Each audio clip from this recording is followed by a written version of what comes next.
Assalamualaikum warahmatullahi wabarakatuh. Apa kabar semuanya? Sahabat, teman, saudara-saudari sebangsa dan setanah air. Semoga saudara-saudari sehat walafiat. Saudara-saudari sekalian, telah menjadi kenyataan,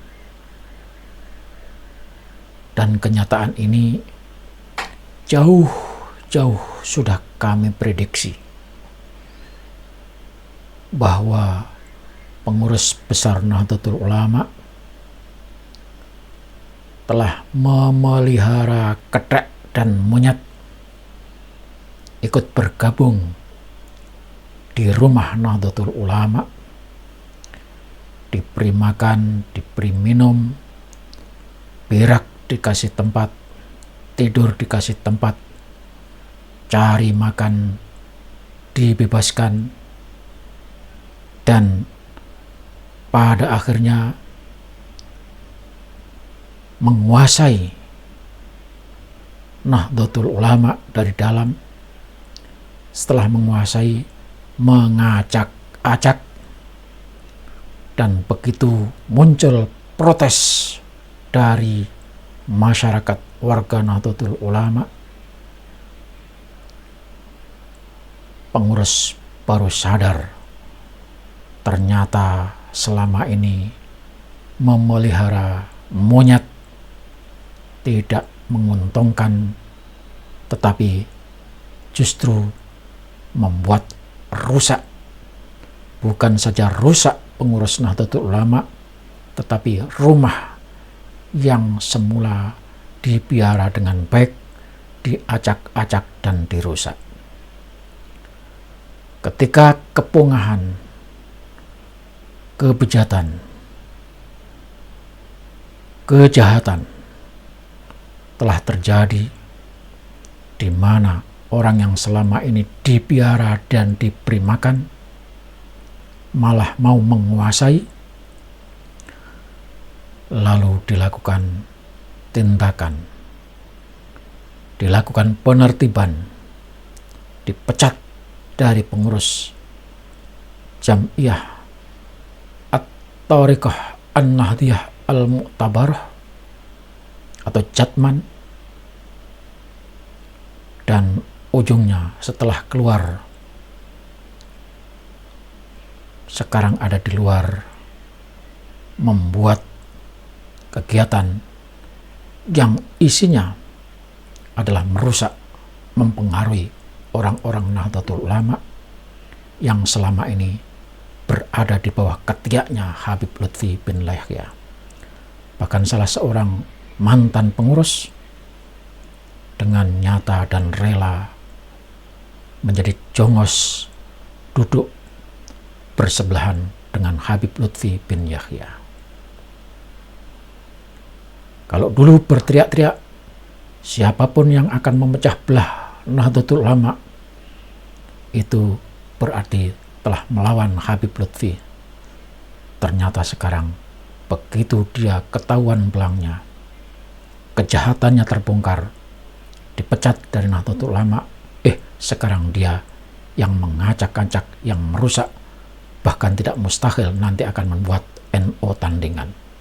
Kalau sekarang Jam'iyah Thariqah sudah dibikin, maka tidak mustahil nanti pelan-pelan akan merusak Nahdlatul Ulama. Sungguh sangat terkagum-kagum saya kepada Gus Bah yang kali ini benar-benar menyatakan dengan tegas yang kemarin-kemarin sepertinya melindungi dan masih ada perasaan menjaga marwah, tapi kali ini Gus Bah tidak perlu lagi menutup-nutupinya, karena memang orang satu dari Pak Alawi ini sungguh sangat membahayakan kehidupan pengurus besar Nahdlatul Ulama yang ada di dalam, dan membahayakan bagi warga Nahdlatul Ulama yang ada di luar. Sekarang pilihannya adalah siapa yang akan mengikuti Habib Lutfi berarti keluar dari warga Nahdlatul Ulama. Mari kita dengarkan apa pernyataan Gus Baha. Bahwa alhamdulillah guru kita Maulana Habib Lutfi bin Ali bin Yahya ini telah mendirikan organisasi kemasyarakatan yang disebut sebagai Jam'iyah Ahli Thoriqah Al-Mu'tabarah Ahlus Sunnah wal Jamaah. Alhamdulillah. Beliau sebagai Rais Am sekaligus juga sebagai Ketua Umum dari Ormas yang sudah tercatat secara resmi di dokumen kenegaraan dan ditandatangani oleh Menteri Hukum dan HAM. Jadi jamaah di sini jangan salah paham saya mengvonis atau menghukumi satu yang disebut sa'il, yang disebut penanya, karena organisasi itu kan apa? Musiman. Misalnya di Mesir bisanya Ikhwan, kalau di Irak bisa Partai Ba'ath, di Indonesia bisa Golkar, bisa HTI, bisa NU. Makanya saya katakan organisasi itu apa? Musiman.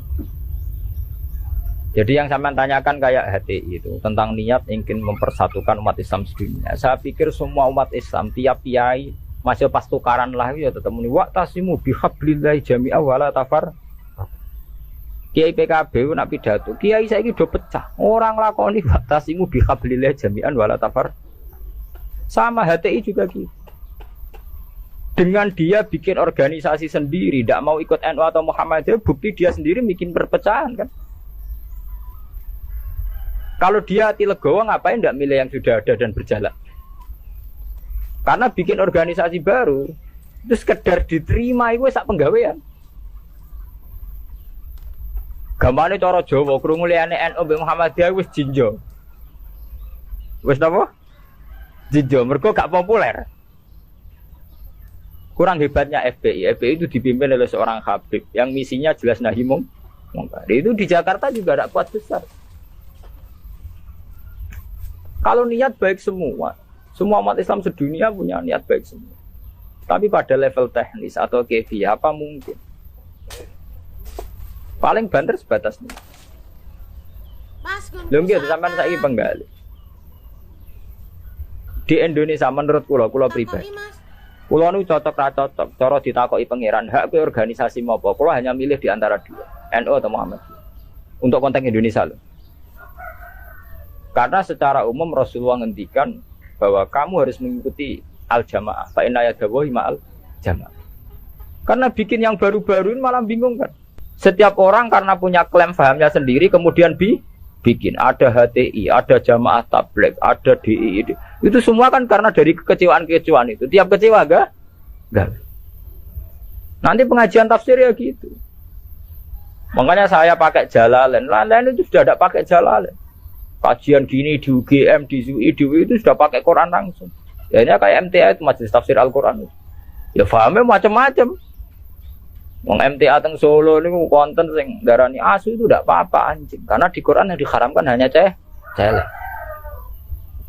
Jadi sampean jangan terjebak. Sampean sebagai orang modern jangan terjebak. Kalau niat itu baik semua. Tapi ketika Muninggo mempersatukan umat Islam dengan dia bikin organisasi sendiri dengan nama sendiri, itu nambahi jumlah perpecah. Lo enggak toh, misalnya organisasi ada Muhammadiyah, berarti percaya mau loro toh? Gara-gara sampean gawe dhewe percaya telu toh? Enggak kecewane gawe percaya papat toh? Aduh tetep loro ae, suatu saat rukun gampang loro ae. Wong saiki Hasyim Muzadi mbek Den Samsudin rukune ra karuan. Mergo Den ya anake Kiai NU, Den raine rai NU. Nah, cuma organisasine Muhammadiyah. Ayo kon tahlilan juara Den, bapake tukang tahlil. Kok bisa apa? Bapake Den tukang tahlil. Ya yang Den iki sal juga wong sekretaris MUI riyen sekjen MUI. Bapake NU juga. Mulane pas Den riyen tukaran mbek Amin Rais dari Gus Dur. Mungkin kita aslinya, maksudnya kita aslinya, NU terus kita. Tapi nak ono jamaah, apa MTA wonten apa, Hizbut Tahrir wonten macam-macam itu. Mulane cocok ra cocok rasa mutu. Nek ora cocok ya juga organisasi dhewe, wis malah wae. Kalau nu kenal Dirjen Depak, sering minta saran sama saya Dirjen Depak di Jakarta. Pak, saya ini pusing jadi Dirjen Depak. Ya saya ini kandidat menteri kalau. Nah kalau saya jadi menteri doakan jadi menteri. Lalu apa Pak? Setelah sampai jadi menteri. Ya peta kok Pak ngadepi aliran-aliran. Sing tercatat tuh kira ning Depak 215 aliran nang Islam. Pinten 200. Pondok salah pe gayane dhewe-dhewe kowe nyatet carane sendakep wong NU pirang-pirang. Ya torekon Indonesia piro? Mulai Naksabandi kok dari Tijani kok aliran Wahidiyah Ahmadiyah wah entek tekem wis wiridane ngoten. Carane gedhe-gedhe ki ana ilmune. Dadi nak nganan niku pas dok jantung, mendiluk pas jantung gedhe-gedhe nak kliru ae. Makanya kalau niat semua orang itu baik. Tentu kabeh kiai sing tukaran nang kiai saiki ora belum rukun ngene. Sing muni ngono ora rukun dhewe piye zaman akhir. Lalu tentang demokrasi mohon kula wingi jawab. Demokrasi itu kan sesuatu yang enggak pernah ada.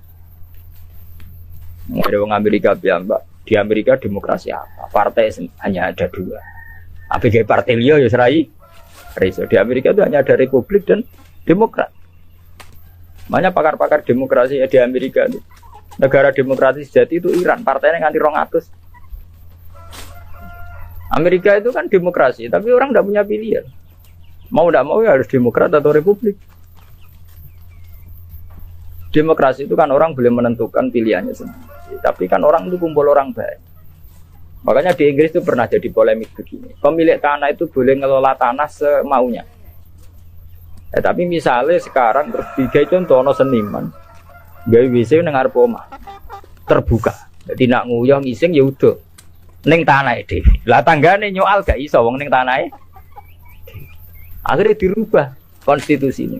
Boleh mengelola tanahnya sendiri yang tidak mengganggu orang lain. Akhirnya mereka ditambahi kan. Lah demokrasi ya ngono. Orang boleh menentukan sikapnya sendiri. Lah nek sikapnya mendemeni bojone wong. Padha karepe misalnya. Bojone wong iki ya seneng kowe ya seneng. Selingkuh ora halal. Mergo orang boleh menentukan perilakunya sendiri. Makanya kriteria demokrasi itu di baratlah demokrasi adalah hak untuk hidup, memilih agama, memilih kepercayaan. Tapi tetap pada bingkai aturan. Cuma aturan itu yang mereka tidak mau milih Islam atau apa, milih konstitusi hukum positif, yaitu hukum-hukum legal ilegal. Tapi tidak bisa hidup tanpa aturan, tidak bisa karena tentu kita terkait sama hak orang lain. Kalau kita di tanah tanam di, ada misalnya terus gue gawe WC ning ngarep terbuka, nah uang nggak ya? Nah, sama itu yang kita pikir. Tapi saya lebih tertarik pertanyaan yang pertama.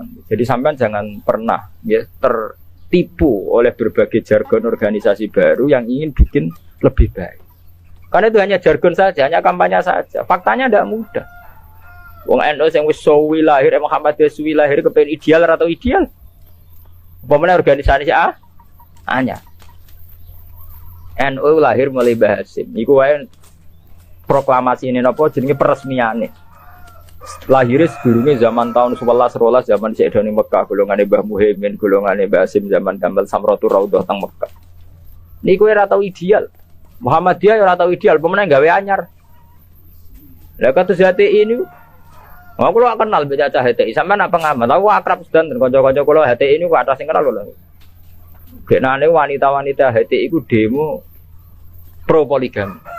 Mergo dekne risau poligami kok disoal zaman rame-ramene agim poligami akeh demo anti poligami. Lha iku perempuan HTI ku demo pro napa? Poligami. Nggo nunjukno nek syariat Islam ngolehno poligami. Tapi ditakoki wartan. Apa betul ibu ikhlas kalau suaminya berpoligami? Ya ora siap tenan. Urusane pernah. Wong Islam kabeh tentang poligami itu kan murni perasaan saja. Artinya wong wedok nentang. Nah cara aku rasa ditentang ora kuat. Mbok olehno ora kuat. Ya sampean poligami mulai dhisik santi tak roh nak halal. Tetep dora poligami kan butuh dana bareng kan. Butuh dana rasa dilarang enggak? Yang jelas ngoten. Organisasi itu masalah musibah. Di Mesir itu karena kecewa dengan partai pemerintah juga ada Ikhwanul Muslimin. Nanti di Mekah juga sekarang mulai banyak organisasi kepercayaan itu mulai kuat. Di Arab sendiri juga banyak perpecahan. Indonesia nggih sama. Nggih to riyen wonten PSI, napa Serikat Dagang Indonesia. Riyen sederenge SI Serikat Islam niku riyen Serikat Dagang. Karena dulu Hasakro Aminoto mendirikan itu untuk melawan Cina-Cina kok juga. Jadi Solo sama Jogja dikuasai Cina perdagangan. Islam keyo. Terus beliau kerja sama tokoh-tokoh badik supaya badik dikuasai Islam. Sehingga dulu berdirinya itu Serikat Dagang. Makanya saya itu sering mati khai Hasakro Aminoto. Beliau karena punya kompeten Izzatil Islam, itu terus dagangnya dibuang, hanya SI, Serikat Islam. Itu sampai beliau diruangi mantu Pak Karno. Pak Karno itu makanya terima kasih sekali sama Hasakro Aminoto. Beliau itu yang nempa mental ketokohan, tahu mantu Kiai Soekarno. Orang PKI itu bulan.